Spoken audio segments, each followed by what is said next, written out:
సాధారణంగా MPTC ZPTC ఎన్నికలు జరుగుతాయి.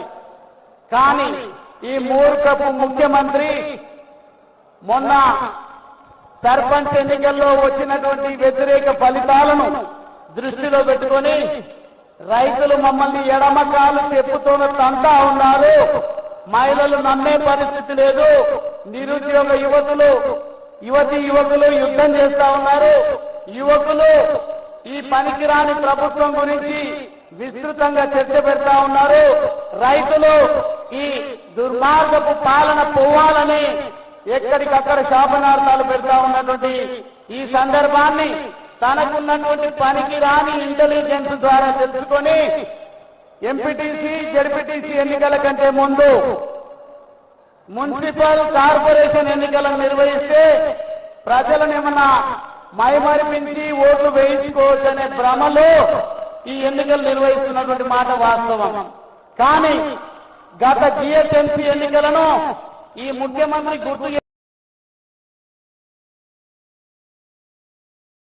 చేసుకోవాల్సినటువంటి అవసరం ఉంది.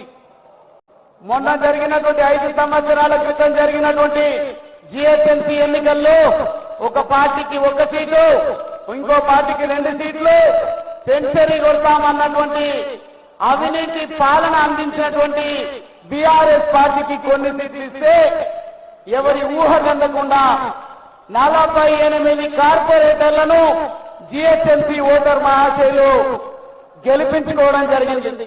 ఇప్పుడు జరుగుతున్నటువంటి ఈ ఎన్నికలను కూడా నేను బల్లా గుద్ది చెప్తా ఉన్నా, ఖచ్చితంగా 50% పైసలకు స్థానాలలో భారతీయ జనతా పార్టీ విజయ డంకా మోగిస్తుంది అనడానికి ఈ రోజు మన జాతీయ అధ్యక్షుడు వస్తున్నటువంటి ఈ శుభ సందర్భాన్ని తెలుసుకున్నటువంటి కౌన్సిలర్లుగా పోటీలుగా ఉన్నటువంటి వాళ్ళు, కార్పొరేటర్లుగా బరిలో నిలిచినటువంటి వాళ్ళు ఈరోజు మా యువ రక్తాన్ని చూసి ప్రేరణ పొంది ఈ ఎన్నికల్లో విజయ డంకా మోగించాలనే ఉద్దేశంతోన మీరు వచ్చినట్టుగా నాకు అర్థమవుతా ఉంది.